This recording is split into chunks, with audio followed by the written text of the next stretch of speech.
Hello and welcome to the news on NTA International. I am Dennis Adigunloye. Let's begin with the headlines.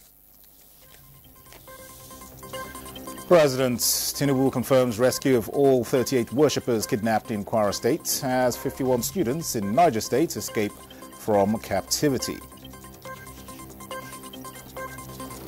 This G20 summit formally closes this summit and now moves on to the next president of the G20, which is the United States. G20 summit ends and is described as a great honor for Africa hosting the global event.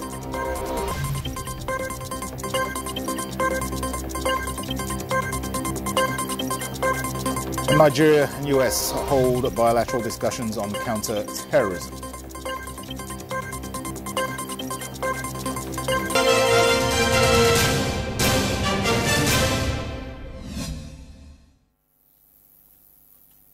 And we begin with security-related matters. President Bola Tinubu has confirmed the successful rescue of all 38 worshippers abducted in Iruku, Kwara State, and 51 out of the missing students from a Catholic school in Niger State. In a statement released on Sunday, the president revealed that he had cancelled his scheduled trip to the G20 summit in South Africa to personally oversee security operations in the country. The president reaffirmed his administration's commitment to tackling insecurity, stating that he is closely monitoring the situation nationwide and receiving regular updates from the front line. President Tinubu commended the Nigerian military and the police, as well as other security agencies, for their swift and coordinated response in securing the release of the victims. Meanwhile, Kwara State Governor Abdurrahman Abdurrazak commends President Bola Tinubu for his commitment to ensuring the rescue of the abducted worshippers from the Christ Apostolic Church in Iruku Ekiti local government area of the state. He said the President Tinubu personally led the efforts that resulted in the release of the people. Governor Abdurrazak expressed profound gratitude to the President, the Office of the National Security Advisor, the Department of State Services, the Nigerian Army, the Nigeria Intelligence Agency, and the Nigeria Police Force for their coordinated efforts. He equally thanked traditional rulers, religious leaders, security personnel, and the people of Kwara State for their prayers and support throughout the ordeal. The United States Secretary of War, Pete Hegseth, has met with Nigeria's National Security Advisor, Nuhu Ribadu, at the Pentagon. In a press statement made available at the official website of the U.S. government's Department of War, the Assistant to the Secretary of War for Public Affairs and Senior Advisor, Sean Parnell, said both leaders discussed ways to make tangible progress on stopping violence against Christians in Nigeria and combating West African jihadist terrorist groups. Hegseth emphasized the need for Nigeria to demonstrate commitment and take both urgent and enduring action to stop violence against Christians, and convey the department's desire to work by, with and through Nigeria to deter and degrade terrorists that threaten the United States. Vice President Kashim Shettima has departed Johannesburg for Luanda to represent President Bola Tinubu at the AU-EU summit scheduled for Angola. The Vice President will join other heads of states and governments from the African Union and the European Union for the 7th meeting of the two bodies, scheduled to take place from November 24th to 25th in the Angolan capital, Luanda. The AU and EU meeting will bring together young leaders, innovators and civil society organizations to brainstorm on some of the shared challenges of the two unions. This will also provide recommendations on how to address issues related to climate change, inclusivity in development, infrastructure, the digital economy, the creative industry, manufacturing, and agribusiness. The Vice President will return to Nigeria at the end of the summit. And the G20 summit has just concluded in South Africa as Angola prepares to host the African European Union Summit. Comfort Fashion is standing by to provide details on these developments and more. The G20 Leaders Summit have concluded in Johannesburg on Sunday, with South Africa formally transferring the group's presidency to the United States. President Cyril Ramaphosa said South Africa describes the summit as a milestone not only for South Africa but for the entire African continent. Here is the details with Musa Babaliu. This is the first time Africa has hosted the G20 summit since the group's establishment in 1999. Leaders from 42 countries attended the summit, including President of France, the President of Brazil, and President of Nigeria, among other world leaders. However, the United States boycotted the meeting. In his closing remarks, President Cyril Ramaphosa stated that South Africa had used its year-long G20 presidency to place the priorities of Africa and the global South at the heart of the agenda, building on the development-focused leadership of previous hosts Indonesia, India, and Brazil. He described the summit as a historic milestone not only for South Africa but for the entire African continent, declaring that the greatest opportunity for prosperity in the 21st century lies in Africa. The gavel of this G20 summit formally closes this summit and now moves on to the next president of the G20, which is the United States, where we shall see each other again next year. The summit is therefore closed. The Johannesburg Declaration, adopted on Saturday, commits leaders to pursuing a just, comprehensive, and lasting peace in Sudan, the Democratic Republic of Congo, the occupied Palestinian territories, and Ukraine. It also condemns terrorism in all its forms and manifestations. Issues of artificial intelligence are in the center. The issues of critical minerals framework are in the center. The issues related to climate change, the African continent receiving less than 5% on climate financing, are in the center. They are centered in the declaration statement, and that is what we should focus on. Angola prepares to host the 7th African European Union Summit on 24th to 25th November, the first such gathering on African soil in 8 years. Co-chaired by Angolan President João Lourenço and European Council President Antonio Costa, the two-day meeting will bring together more than 40 African and European heads of state and government under the banner promoting peace and prosperity through effective multilateralism. The summit marks the 25th anniversary of formal AU-EU dialogue, which began with the landmark Cairo Declaration of 2000. Europe remains Africa's largest trading partner and biggest source of development finance. Yet the partnership is under strain from shrinking aid budgets, accelerating climate crisis, and intensifying great power competition on the continent. Voters in Guinea-Bissau cast their ballots to pick a new president and parliamentarians. They hope to turn the page on years of political crisis, despite the main opposition party and candidate being barred from the race. Sophia Neoma Uche tells us more. Voters in coup-prone Guinea-Bissau cast their ballots Sunday to pick a new president, hoping to turn the page on endemic political turmoil despite the main opposition party being barred from the race. 860,000 voters choose between 12 candidates. Key issues are improved living standards, jobs, tackling poverty, corruption, and drug trafficking. Incumbent President Umaru Sissoco Embalo is favored, but his opponent Fernando Dias has opposition support. The election sees Page, the historic ruling party, absent from the ballot. Embalo dissolved parliament and has ruled by decree. The exclusion is seen as manipulation by the opposition.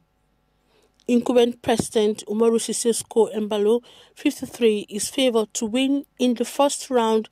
If he succeeds, he will become the first head of state to serve 2 consecutive terms since the introduction of multi-party system in 1994. Results are expected by Thursday. U.S. Secretary of State Marco Rubio arrived in Geneva for talks on a U.S. plan to end the Ukraine war amid signals from Washington that negotiation is possible despite the plan's controversy. The draft plan, given a deadline of November 27th by Donald Trump for Ukraine's approval, demands Ukraine to cede its territory, reduce its military, and forgo NATO membership. And this is the terms Kyiv seeks to revise. European and Canadian officials joined Kyiv's delegation, pressing for stronger security guarantees, while U.S. officials insisted the peace proposal is U.S.-authored and official policy. Discussions aim to find a lasting peace without compromising Ukraine's sovereignty, with broad international involvement but significant disagreements on terms. That is it on Global Updates. Hey, thanks, Comforts. Now, co-convener of the Africa Women Conference, Dr. Jummai Amadou, says the movement is already yielding results, amplifying voices for gender inclusion across African nations and restoring hope for hundreds of vulnerable women and children through mentorship, business support and leadership development initiatives. Dr. Amadou spoke as activities wrapped up at the 2025 Africa Women Conference in Accra, Ghana.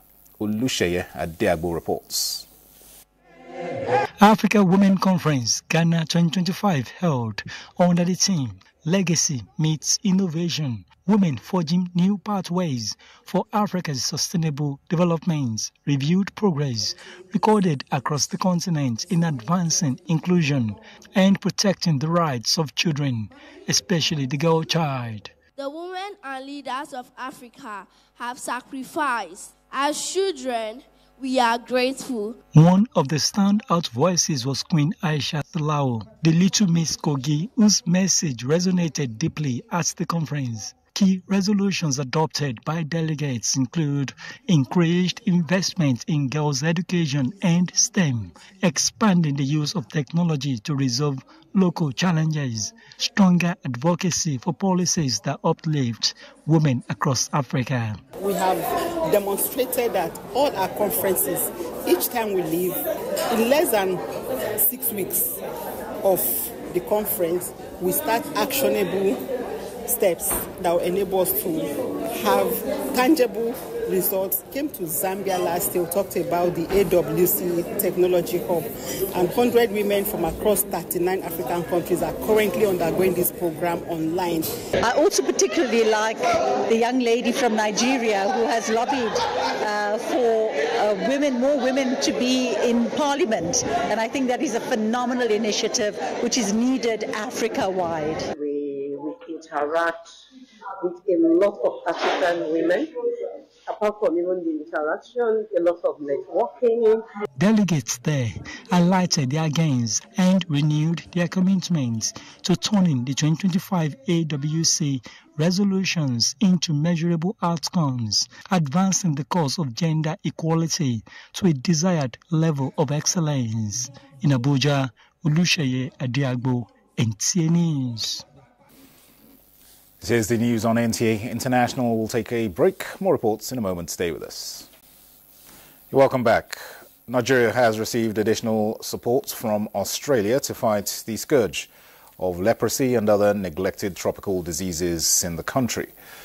The intervention targets high-risk states of Zamfara, Nasarawa and Benue. Here is Victoria Ojito's report. Targeting communities in the 3 states of Zamfara, Nasarawa and Benue with high record of leprosy and other neglected tropical diseases.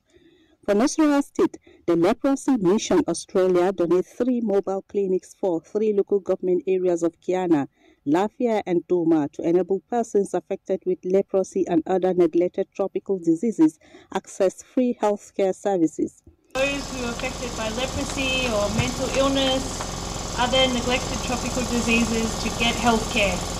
And I think you share that dedication with us, and we really appreciate that.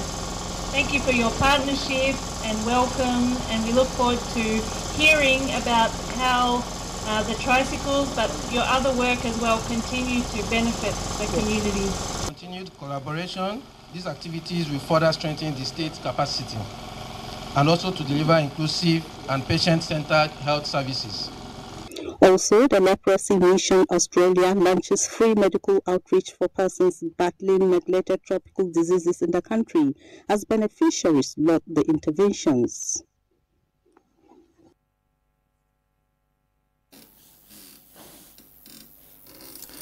Now, in an intense crackdown on drug trafficking, organizations across the country, operatives of the National Drug Law Enforcement Agency have dismantled no fewer than 6 syndicates, leading to the seizure of tons of assorted illicit drugs and the arrest of 9 kingpins in a series of intelligence-led interdiction operations nationwide.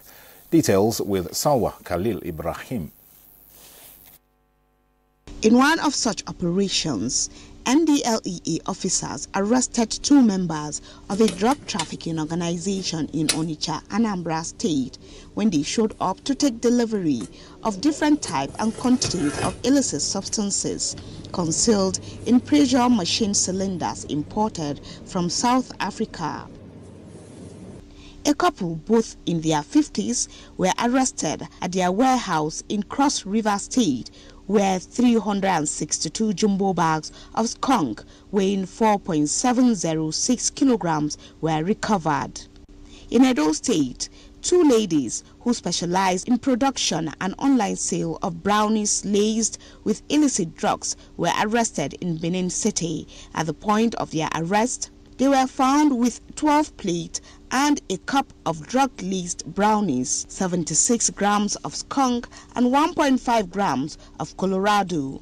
Operatives on a patrol along the Enugu-Onitsha road intercepted a 24-year-old suspect conveying 10.1 kilograms skunk, 105,600 pills of tramadol, 350 milligrams, 225 milligrams and 100 milligrams, as well as 700 ampoules of pentazocine injection and 3,000 rounds of live ammunition.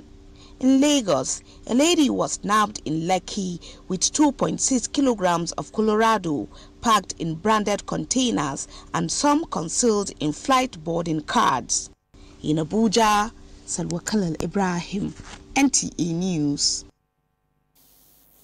Minister of Information and National Orientation Mohammed Idris has called on Nigerians to unite in addressing the nation's current challenges. He made the call at a reception dinner held in honor of the Controller General of the Nigeria Customs Service, Bashir Adewale Adeniyi, following his election as chairman of the World Customs Organization. Haman Jabani reports. World Customs Organization Council, the governing body, made up of heads of 186 custom administration, elected Bashir Adewale Adeniyi as its chairperson in July 2025. In recognition of this global achievement, the Nigerian Institute of Public Relations, NIPR, organized a dinner to celebrate not only Adeniyi's elevation, but also the pride it brings to Nigeria, especially in its strategic engagement at the World Economic Forum. He has been put to task that the nation sees what he's doing and the nation is saying, do more. So it's a challenge that he must do much more than what he has done because more people are now watching. For the Minister of Information and National Orientation, Mohammed Idris, this milestone reflects the nation's true identity and potential, stressing that despite current security concerns, Nigeria must seize opportunities like these to shape global perception and tell its own story. And I'm sure that we have not heard the last about him. Even after his service at the customs, I believe and I know that we are going to still hear more about Bashir. He is one example that showcases what Nigeria is all about. And this takes me to the next conversation. As we are here celebrating, we should all know that Nigeria is passing through one of its most challenging times, especially security challenges, but to characterize it as a challenge that indicates that one particular religion only is being targeted is false. It is a misrepresentation of what the reality is on ground, and we'll continue to educate the world about that. But we do acknowledge that we have challenges in this country. Please let us come together to fight it. And I assure you that President Bola Ahmed Tinubu is determined, more than ever before, to bring an end, finally, to this issue that we have.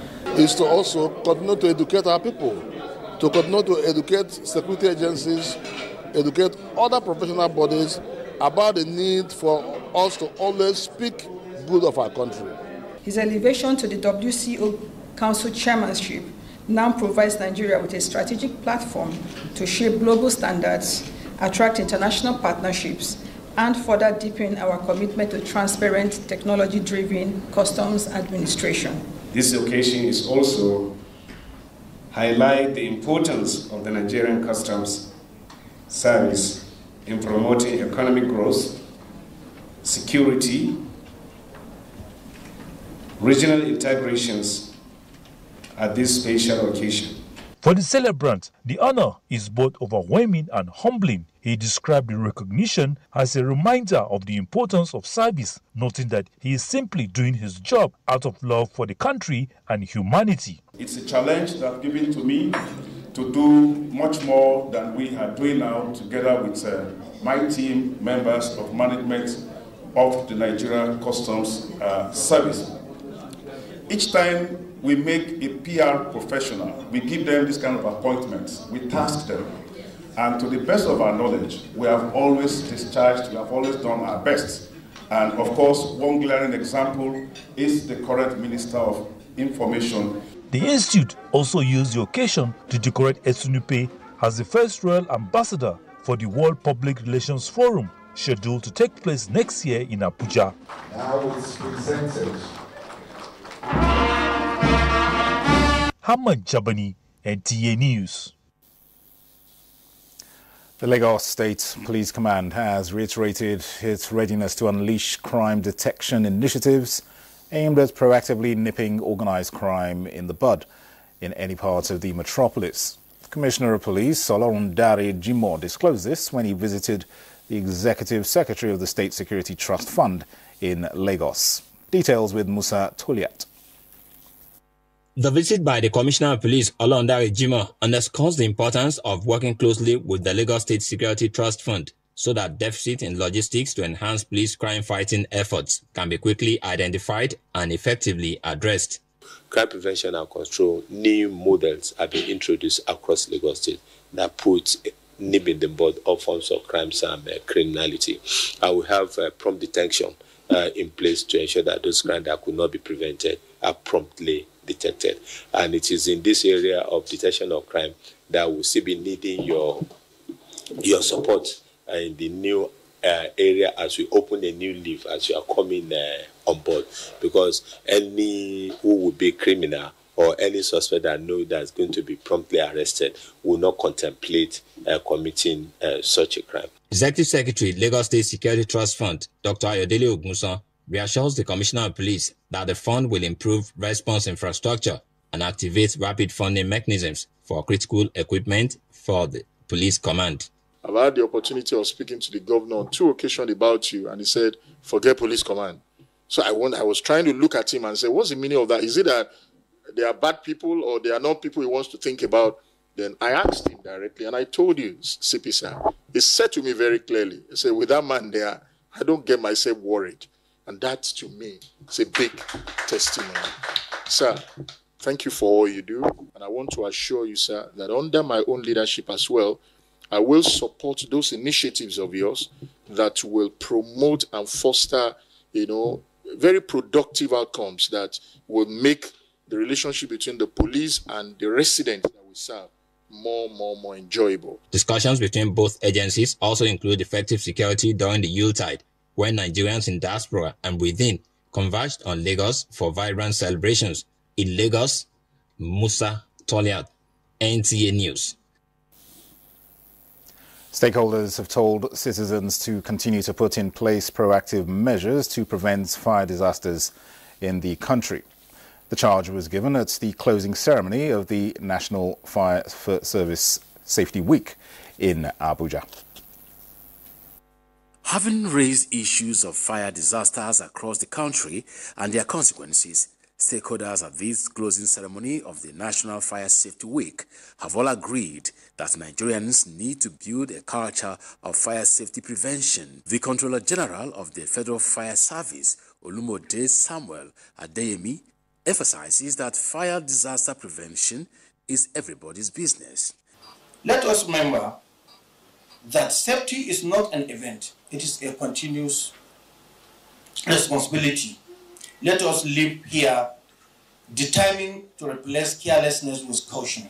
This is not just a moment. It reminds us that something deeply personal to all of us, the safety of families, homes, workplaces, and actual communities is truly, truly important. Individuals and institutions that have demonstrated outstanding support for the safety initiative of the service were recognized. This is a call to consciousness on fire safety prevention. The message is simple: perseverance, because it's actually not easy investment in fire precaution and preventions. The takeaway at the conclusion of the Safety Week is the question on the table on how prepared citizens are at the eventualities of fire outbreak at workplace, home, or wherever. And that concludes the news on NTA International. Thank you for watching. I am Dennis Adegundoye.